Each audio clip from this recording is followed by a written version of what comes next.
स्थूल शरीर का परिष्कार कर्म योग से।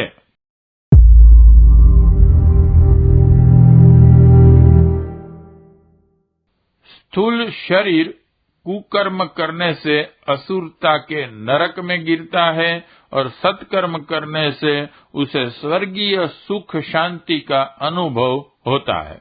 अस्तु कुकर्मों से विरत कर सत्कर्मों के लिए प्रेरणा देना और पथ प्रशस्त करने के लिए कर्मयोग की सौम्य साधना पद्धति आप्त पुरुषों ने विनिर्मित की है। कर्म यदि ठीक तरह से किया जाए तो एक प्रकार से वह ईश्वर की पूजा का उत्कृष्ट उपकरण है, पर यदि उसमें स्वार्थपरता, उपेक्षा, अहंकार, विकृति जैसे निकृष्ट तत्वों का समावेश हो तब तो फिर वही कुकर्म बन जाता है। मोटी दृष्टि से भले बुरे कर्मों वर्गीकरण किया जाता है, जैसे चोरी, झूठ, छल, व्यभिचार, उत्पीड़न, अनाचार, उत्तरदायित्व की अवहेलना आदि पाप, और दया, दान, सत्य, सदाचार, सेवा, संयम आदि पुण्य कहे जाते हैं। पर इनकी वास्तविकता जाननी हो तो कर्ता की भावना का पता लगाना पड़ेगा। वस्तुतः जो कर्म जिस भावना से किया जाता है उसके अनुरूप ही उसका तात्विक स्वरूप बनता है और उसी आधार पर परिणाम उत्पन्न होते हैं। साधुता का दंभ बनाए अनेक व्यक्ति भीतर भीतर दुष्टता करते रहते हैं।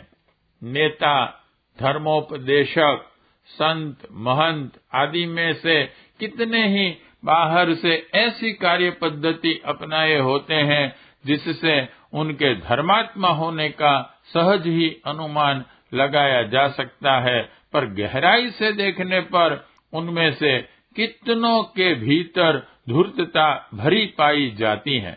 ऐसी दशा में उनके कार्य बाहर से उत्तम दिखने पर भी उनके निज के लिए तथा दूसरों के लिए अंततः दुष्परिणाम ही उत्पन्न करेंगे। इसी प्रकार कई बुरे दिखने वाले और पाप प्रतीत होने वाले कार्य भी यदि निस्वार्थ भावना से लोक मंगल की दृष्टि से किए गए हैं तो वे तत्वतः पुण्य ही कहे जाएंगे। जज का फांसी का हुक्म सुनाना, जल्लाद का फांसी देना बाहर से देखने में हिंसा जैसे हेय कर्म प्रतीत होते हैं, पर वस्तुतः उनके पीछे समाज व्यवस्था और न्याय रक्षा की दृष्टि होने से वे दोनों ही न केवल निर्दोष हैं वरन कठोर कर्तव्य साहस पूर्वक करने की दृष्टि से पुण्यात्मा और प्रशंसनीय भी हैं। दैनिक जीवन में आजीविका उपार्जन, परिवार पोषण जैसे उत्तरदायित्वों को पूरा करने के लिए जो साधारण काम काज हमें करने पड़ते हैं, उनमें कर्तव्यों, धर्म का, लोक मंगल का दृष्टिकोण समन्वित रहे तो वे ही मामूली दिखने वाले कामकाज पूर्ण परमार्थ बन सकते हैं और साधारण जीवन क्रम कर्मयोग की साधना का आध्यात्मिक प्रयोग सिद्ध हो सकता है। बंधन, भार और पाप तो वे कार्य बनते हैं जिनमें स्वार्थ के दृष्टिकोण और अनीति का समन्वय रहता है। संकीर्ण स्वार्थ परता में निमग्न होने पर ही मनुष्य अनीति बरतने लगता है और तृष्णा, लालसा एवं ममता, अहंता की लालसाएं ही उसे अनुचित कार्य करने की प्रेरणा देती हैं। यदि अपना दृष्टिकोण साफ हो, जो भी करना है कर्तव्य धर्म पालन करने के लिए, औचित्य की रक्षा के लिए, मानवीय मर्यादाओं के अनुरूप करना है, यह मान्यता रखकर जो कार्य किए जाएंगे वे प्रायः पुण्य ही होंगे। कर्म योग का दृष्टिकोण अनुचित कुकर्मों की संभावना को समाप्त कर देता है। जो पाप नहीं वह पुण्य ही तो होगा। निरंतर पुण्य कर्म करते रहने वाले की आंतरिक प्रगति अंततः देवत्व की ओर ही होगी। सामान्य कामकाज में उत्कृष्टता का दृष्टिकोण समाविष्ट रखना यही कर्मयोग है। कर्मयोग की साधना का अभ्यास करने के लिए अखंड ज्योति परिजनों को एक मंत्र दिया गया है। हर दिन नया जन्म, हर रात नई मौत। प्रातः काल आंख खुलते ही बिस्तर छोड़ने से पूर्व चारपाई पर पड़े पड़े ही इस मंत्र को मन ही मन दोहराना चाहिए और भावना करनी चाहिए कि आज का दिन हमें एक नए जन्म के रूप में मिला है। वस्तुतः निद्रा और जागरण मृत्यु और जन्म का ही एक छोटा नमूना है। उसमें असत्य भी कुछ नहीं। सचमुच की मृत्यु भी एक लंबी रात की गहरी नींद मात्र है।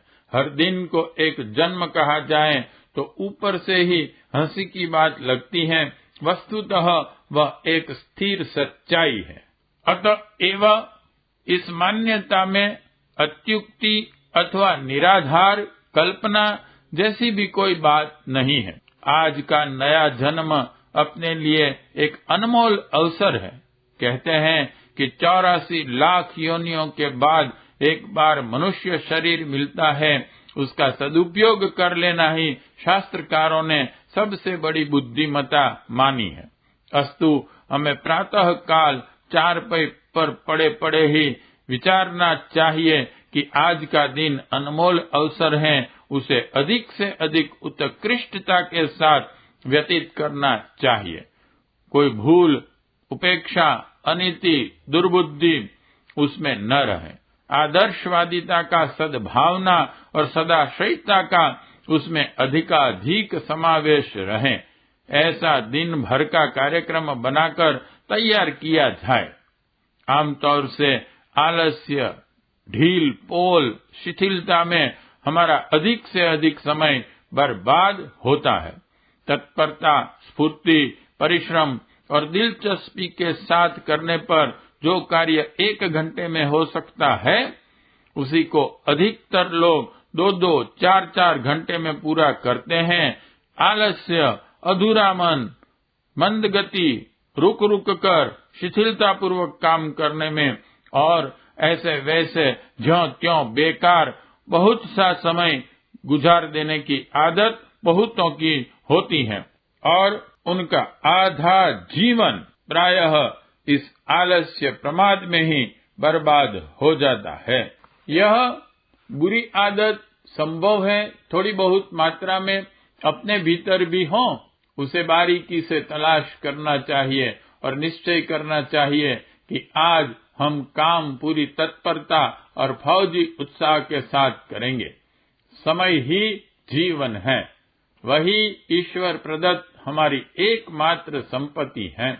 समय का सदुपयोग करके ही हम अभिष्ट आकांक्षा पूर्ण करने और मंगलमयी उपलब्धियां प्राप्त कर सकने में सफल हो सकते हैं।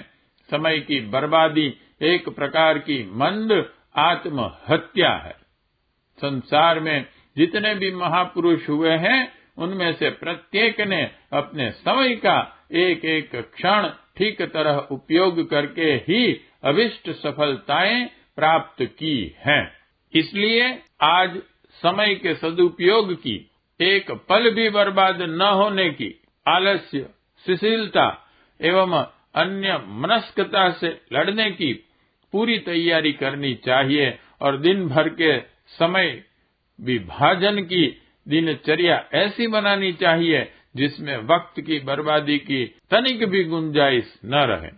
जो आवश्यक काम पिछले कई दिनों से टलते चले आ रहे हैं, जिनकी उपयोगिता अधिक हो, उन सब को सुविधा हो तो आज ही करने के लिए नियत कर लेने चाहिए।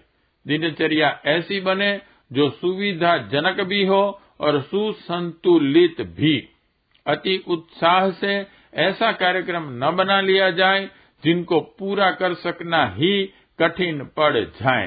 शारीरिक कार्यक्रमों के साथ साथ मानसिक क्रिया पद्धति भी निर्धारित करनी चाहिए। किस कार्य को किस भावना के साथ करना है, इसकी रूपरेखा मस्तिष्क में पहले से निश्चित रहनी चाहिए। समय समय पर बड़े ओछे, संकीर्ण, स्वार्थपूर्ण है विचार मन में उठते रहते हैं। सोचना चाहिए कि आज किस अवसर पर किस प्रकार का अनुपयुक्त विचार उठने की संभावना है। उस अवसर के लिए विरोधी विचारों के शस्त्र पहले से ही तैयार कर लिए जाएं। आरंभ में बुरे विचारों को उठने से रोक सकना कठिन है। हाँ, जब वे उठें तो उन्हें ठीक विरोधी विचारधारा पैदा करके काटा जा सकता है। लोहे से लोहा कटता है, विचारों से विचार भी काटे जा सकते हैं। कामुकता के अश्लील विचार यदि किसी नारी के प्रति उठ रहे हैं तो उसे अपनी बेटी, बहन, भांजी आदि के रिश्ते में सोचने की, सफेद चमड़ी के भीतर मलमूत्र रक्त मांस की घृणित दुर्गंध भरी होने की कल्पना करके उनको शमन किया जा सकता है। आवेश, उत्तेजना, क्रोध, उतावली कोई बुरी आदतें कईयों की होती हैं। जब वैसे अवसर आते तब गंभीरता, धैर्य, दूरदर्शिता, सज्जनता, शांति जैसे विचार अपने में उस समय तत्काल उठाने की तैयारी करनी चाहिए। प्रातः काल चारपाई पर पड़े पड़े दिन भर के समय विभाजन तथा विचार संघर्ष की योजना बनानी चाहिए और ऐसी दिनचर्या तैयार करनी चाहिए जिसमें शरीर से ठीक तरह कर्तव्य पालन और मन से ठीक तरह सद्भाव चिंतन होता रहे। इस कार्य के लिए 15 मिनट से लेकर आधा घंटे का समय पर्याप्त होना चाहिए। इतने में खुमारी भी दूर हो जाती है और बिस्तर छोड़ने के लिए आवश्यक स्फूर्ति भी शरीर में आ जाती है। इस निर्धारित दिनचर्या को कागज पर नोट कर लेना चाहिए और समय समय पर जांचते रहना चाहिए कि निर्धारण के अनुरूप कार्यक्रम चल रहा है या नहीं। जहां भी चूक होती हो वहीं उसे तुरंत सुधारना चाहिए। यदि सतर्कता पूर्वक दिनचर्या के पालन का ध्यान रखा जाएगा, शारीरिक आलस्य और मानसिक प्रमाद से पग पग पर लड़ते रहा जाए तो प्रातः काल की निर्धारित योजना रात को सोते समय तक ठीक चलती रहेगी। इस प्रकार हर दिन नया जन्म वाले मंत्र का आधा भाग रात को सोते समय तक पूरा होते रहना चाहिए। हर घड़ी अपने को सतर्क, सक्रिय, जागरूक रखा जाए, चूकों को बचाने के लिए सतर्क रहा जाए, उत्कृष्टता का जीवन में अधिकाधिक समावेश करने के लिए प्रयत्न किया जाए तो निसंदेह वह दिन पिछले अन्य दिनों की अपेक्षा अधिक संतोषप्रद, अधिक गौरवास्पद होगा। इस प्रकार हर दिन पिछले दिन की तुलना में अपेक्षाकृत अधिक आदर्श बनता चला जाएगा और कर्मयोग के तत्व दर्शन में हमारी जीवन पद्धति ढलती चली जाएगी। अब मंत्र का आधा भाग प्रयुक्त करने का अवसर आता है। हर रात नई मौत, इस भावना को रात्रि में सोते समय प्रयुक्त करना चाहिए। सब कामों से निवृत्त होकर जब निद्रा देवी की गोद में जाने की घड़ी आए तब कल्पना करनी चाहिए कि एक सुंदर नाटक का अब पटाक्षेप हो चला। यह संसार एक नाट्यशाला है। आज का दिन अपने को अभिनय करने के लिए मिला था, सो उसको अच्छी तरह खेलने का ईमानदारी से प्रयत्न किया। जो भूले रह गई उन्हें याद रखेंगे और अगले दिन वैसी पुनरावृत्ति न होने देने की अधिक सावधानी बरतेंगे। अनेक वस्तुएं इस अभिनय में प्रयोग करने को मिली। अनेक साथियों का साथ रहा। उनका सानिध्य एवं उपयोग जितना आवश्यक था कर लिया गया। अब उन्हें यथासमय छोड़कर पूर्ण शांति के साथ अपनी आश्रयदात्री माता निद्रा मृत्यु की गोद में चिंत होकर शयन करते हैं। इस भावना में वैराग्य का अभ्यास है, अनासक्ति का प्रयोग है। उपलब्ध वस्तुओं में से एक भी अपनी नहीं, साथी व्यक्तियों में से एक भी अपना नहीं, वे सब अपने परमेश्वर के और अपने कर्तृत्व की उपज हैं। हमारा न किसी पर अधिकार है न स्वामित्व। हर पदार्थ और हर प्राणी के साथ कर्तव्य बुद्धि से ठीक व्यवहार कर लिया जाए, यही अपने लिए उचित है। इससे अधिक मोह ममता के बंधन बांधना, स्वामित्व और अधिकार की अहंता जोड़ना निरर्थक है। अपना तो यह शरीर भी नहीं, कल परसों इसे धूली बनकर उड़ जाना है। तब जो संपदा, प्रयोग सामग्री, पद, परिस्थिति उपलब्ध है, उस पर अपना स्वामित्व जमाने का क्या हक। अनेक प्राणी सृष्टि के आदि से लेकर अब तक अपने कर्म भोगों को भुगतने अनेकों के साथ आए संयोग वियोग करते रहते हैं। अपने साथ भी आज कितने ही प्राणी एक सज्जन साथी की तरह रह रहे हैं। उनके लिए कर्तव्य धर्म की ठीक तरह पालन किया जाए, इतना ही पर्याप्त है। उनसे अनावश्यक ममता जोड़कर ऐसा कुछ न किया जाए जिससे अनुचित पाप कर्मों में संलग्न होना पड़े। यह विवेक हमें रात को सोते समय जागृत करना चाहिए और अनुभव करना चाहिए कि अहंता और ममता के बंधन तोड़कर एकात्म भाव से भगवान की मंगलमय गोदी, निद्रा, मृत्यु में परम शांति और संतोष पूर्वक निमग्न हुआ जा रहा है। इस प्रकार की मनोवृत्ति का विकास होने से जीवन के अनेक क्षेत्रों में प्रगति होने की संभावना रहती है और अंत में मानव जन्म की सार्थकता उपलब्ध हो सकती है। इस प्रकार की भावना बनी रहने से मनुष्य माया मोह के हानिकारक बंधनों से अधिकांश में मुक्त रहता है और आत्मोद्धार का वास्तविक लक्ष्य उसकी दृष्टि से ओझल नहीं होने पाता। इस प्रकार जो साधक जीवन के वास्तविक रहस्य को हस्तगत कर लेता है, उसको फिर व्यर्थ के जंजाल में नहीं फंसना पड़ता। किसी दिन सचमुच ही मृत्यु आ जाए तो इन परिपक्व वैराग्य भावनाओं के आधार पर बिना भय और उद्वेग के शांतिपूर्वक विदा होते हुए मरणोत्तर जीवन में परम शांति का अधिकारी बना जा सकता है। यह भावना लोभ और मोह की जड़ काटती है। कुकर्म प्रायः इन्हीं दो आंतरिक दुर्बलताओं के कारण बन पड़ते हैं। हर रात्रि को एक मृत्यु मानने से लोभ और मोह का निराकरण और हर दिन को नया जन्म मानने से जीवन में आदर्शवादिता एवं उत्कृष्टता का समावेश करने की प्रेरणा मिलती है। यही प्रेरणा कर्म योग की आधारशिला है।